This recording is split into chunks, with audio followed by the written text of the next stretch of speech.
very great honor.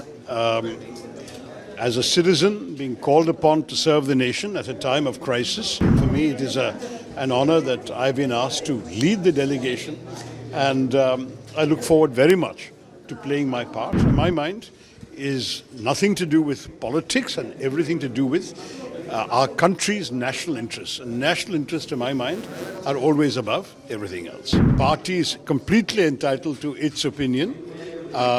Clearly, this being a government delegation, the government had its own opinion as to who they felt appropriate. This is not unprecedented, and it is certainly something which, to my mind, is a good reflection of national unity at a time when unity is important. No, as I mentioned, it's a very great honor.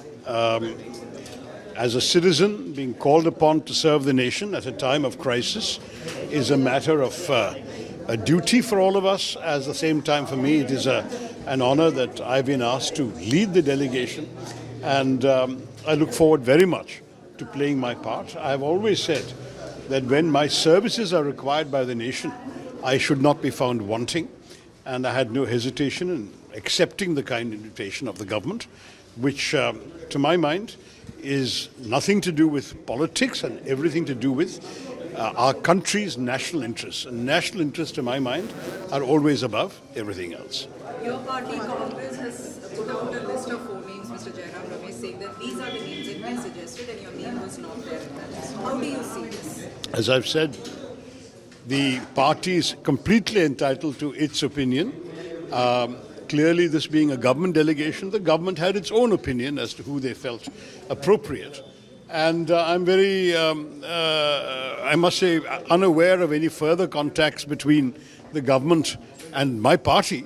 And I think you should ask those concerned. As far as I'm concerned, I was asked, both in my capacity as a chairman of a parliamentary standing committee dealing with these issues, but also because very kindly the minister talked about my personal experience over the years in international affairs and the need for that experience and such knowledge as I may, such talents as I may possess, to be put to the service of the nation at this time. And I found that an absolutely essential, what can I say, answer to give, that certainly when the nation needs my services, I am available, and I'm available for my country. To my mind, this has nothing to do with party politics. It's all to do with what our country has been through in recent times and the need for us to present a united front. As I recall, and I may be wrong because I was neither in India nor in Indian politics at that time, a similar set of delegations were sent by Prime Minister Manmohan Singh to various regions of the world after the 2008 terror attacks. So this is not unprecedented, and it is certainly something which, to my mind, is a good reflection of national unity at a time when unity is important. As you said, you see this as an honor, especially to lead a delegation to US and countries like that. But are you sad or disappointed at the way in which your party reacted or your party colleagues reacted? Look, I mean, my party leadership is entitled to its opinion of my abilities or lack thereof, and I think that is really for them to explain. I have absolutely no comment to make on that. I am honored to have been entrusted with the responsibility, and I will fulfill that responsibility, just as I have fulfilled every responsibility entrusted to me in my rather long working life, whether at the United Nations or in the Congress Party. I have fulfilled every task given to me with sincerity and commitment, and I intend to bring the same qualities to bear in my service in this particular mission. We are not talking about, it's a 10-day affair. I'll be going to Delhi. In any case, we have a parliamentary standing committee meeting on Monday and Tuesday on various issues, including on this particular issue.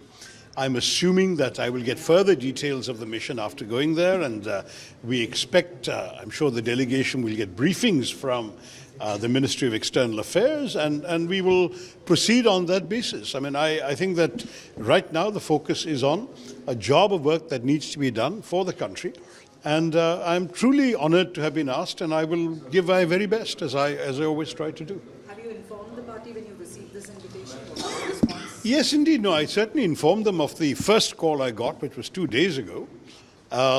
And I also mentioned to the minister who called me, who was a parliamentary affairs minister, that I assumed that he would be talking to the party leaderships of opposition parties, and he assured me that he would be.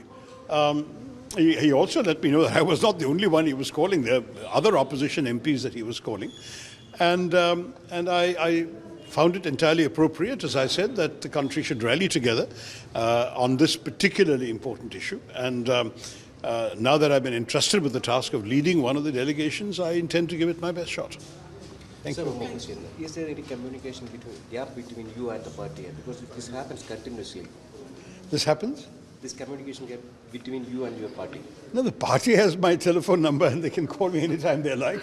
I don't think there's any difficulty there. So as far as I'm concerned, I don't really see any communication gap.